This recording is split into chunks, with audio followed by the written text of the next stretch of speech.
পরিস্থিতিতে বলা যায় না সামনে কি হতে পারে।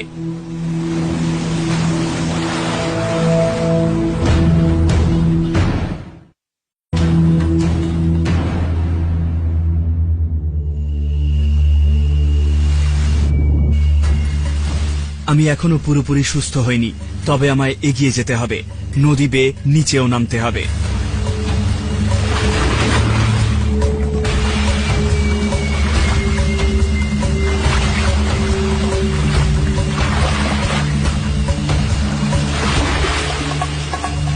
ঠিক জানি না কত দূর আমি এসেছি, তবে মনে হচ্ছে কিছুটা তো এগোতে পেরেছি। যাই হোক না কেন, প্রচন্ড ক্লান্তিকর। অল্প একটু দূরত্ব যেতেও অনেক সময় লাগছে। পেটের গন্ডগোল হওয়ায় এতটুকুও এনার্জি নেই।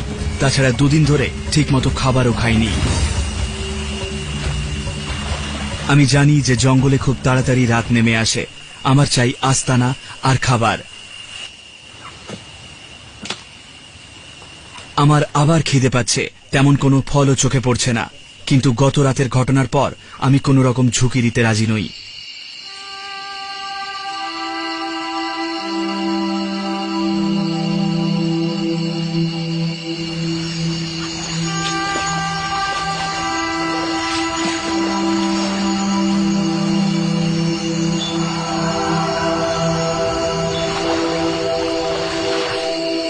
বেশ, আমার কাছে আগুন আছে, আস্তানা বানানো হয়ে গেছে। আর এখন আমি চেষ্টা করব এখানে কয়েকটা মাছ ধরার। আর মাছ ধরার পক্ষে এটাই উপযুক্ত সময়, তার কারণ যে মাছটা আমি খুঁজছি সেগুলো রাতে খুব একটা নড়াচড়া করে না। কিন্তু আমি যা করছি, একটা ছোট্ট কাঠের টুকরো নিয়ে পাম ফাইবার দিয়ে জড়িয়ে নিচ্ছি, আর এর গায়ে ক্যাম্ফর রেজিন লাগিয়েছি, যাতে জিনিসটা অনেকক্ষণ জ্বলে। 10-15 মিনিট তো জ্বলাই উচিত।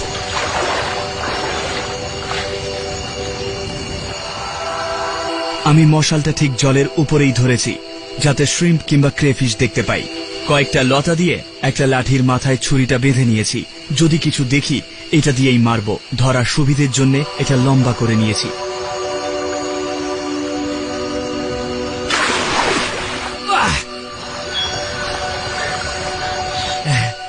এই জঙ্গলেই প্রথম একটা জীবন্ত প্রাণী ধরলাম আমি, আর এটা খেতে বেশ ভালোই হবে মনে হয়।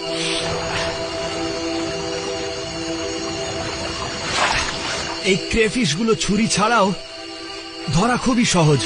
কোনো মতে যদি একটা মাছও ধরতে পারি, তাহলে রাতের খাওয়াটা অন্তত ভালোই হবে।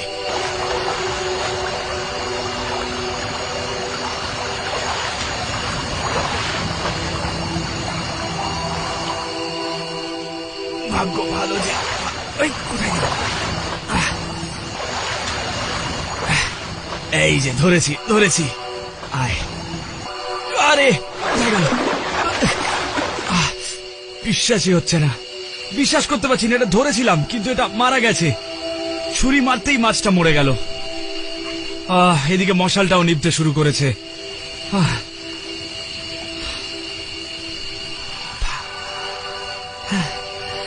আমি 4টে ক্রেফিশ ধরেছি। রাতের খাবারের পক্ষে যথেষ্ট, তবে পেট ভরবে না। মানে বলা যেতে পারে কিছুটা অন্তত ভরবে। তবে এগুলো মরে যাওয়ার আগে আমি রেঁধে ফেলতে চাই।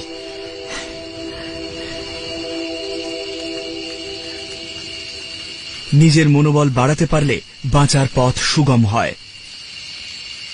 অনেক সময় ক্যাম্পফায়ার ফুড সেই কাজই করে।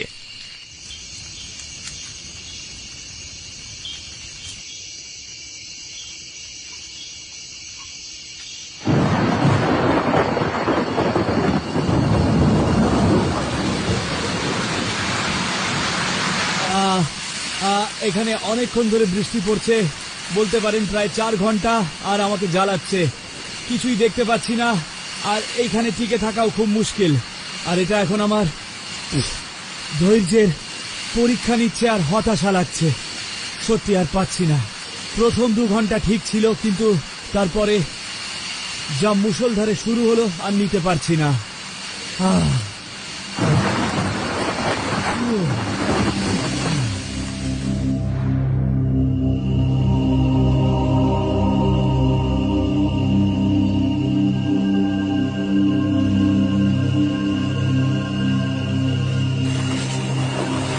আর আর একটা নিদ্রাহীন রাত্রি। আমাকে যত তাড়াতাড়ি সম্ভব এই জঙ্গল ছেড়ে বেরোতে হবে।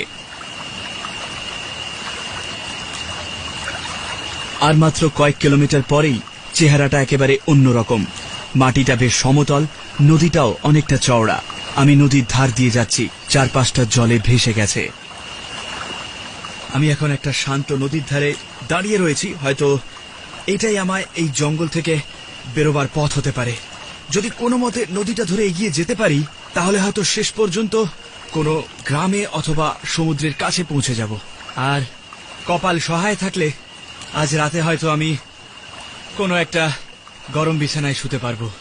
কিন্তু সেটা করতে গেলে আমাকে একটা নদী পেরোতে হবে, আর নদী পেরোনোর ভালো উপায় হলো একটা ভেলা বানিয়ে ফেলা। আর এখন আমি সেটাই করব। আমি একটা খুব সাদামাটা ভেলা বানাবো। আমার ভেলাটাকে জলের ওপর ভাসিয়ে রাখবে এই গাছটা, যার নাম বলসা। এইটা দিয়ে মডেল তৈরি করা হয়, কারণ এগুলো খুবই হালকা আর কাটাও সহজ।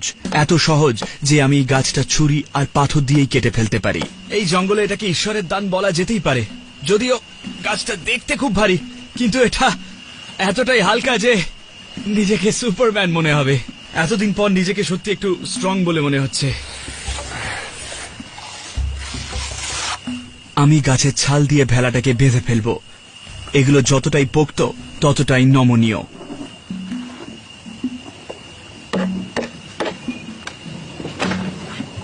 যতক্ষণে কাজটা শেষ হলো, আমি ঘামে ভিজে চুপচুপে।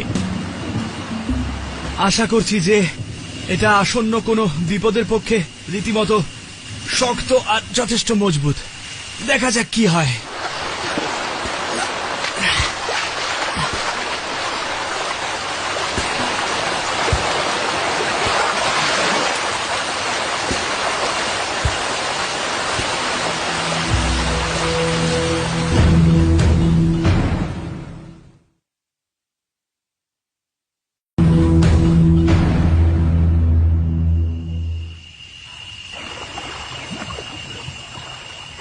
আমি এখন রেন ফরেস্টে। আমার কাছে একটা ভেলা আছে। হাঁটার চেয়ে ভেসে ভেসে অনেক তাড়াতাড়ি পৌঁছতে পারবো। বেশ কয়েকদিন গাছে ঢাকা জঙ্গলে থাকার পর খোলা আকাশের নিচে এখন অনেকটাই ভালো লাগছে। যত পথ পেরোচ্ছি তত এই জায়গাটা সম্পর্কে একটা ধারণা তৈরি হচ্ছে।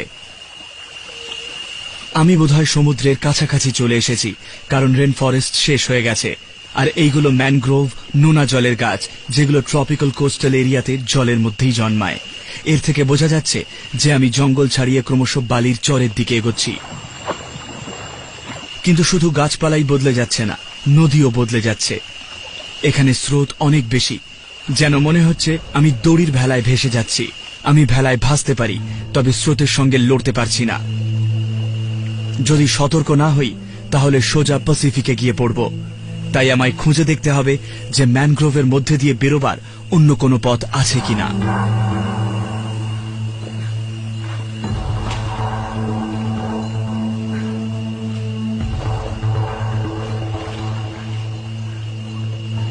এর মধ্যে দিয়ে এগোনো বেশ কঠিন।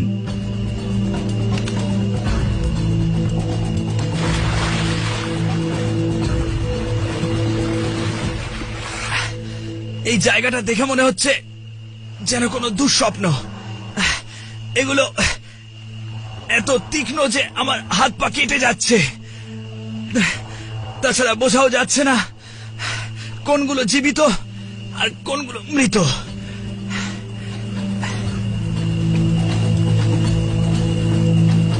প্রায় 3 ঘন্টা ধরে এই ম্যানগ্রোভের জঙ্গলে ঘুরে বেড়ানোর পর মনে হচ্ছে এতটুকুও এগোতে পারিনি।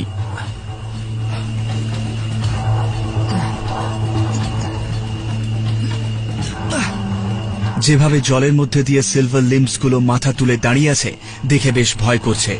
জানি না এর নিচে কি লুকিয়ে আছে। এখান থেকে বেরোবার কথা ভুলে যেতে হয়।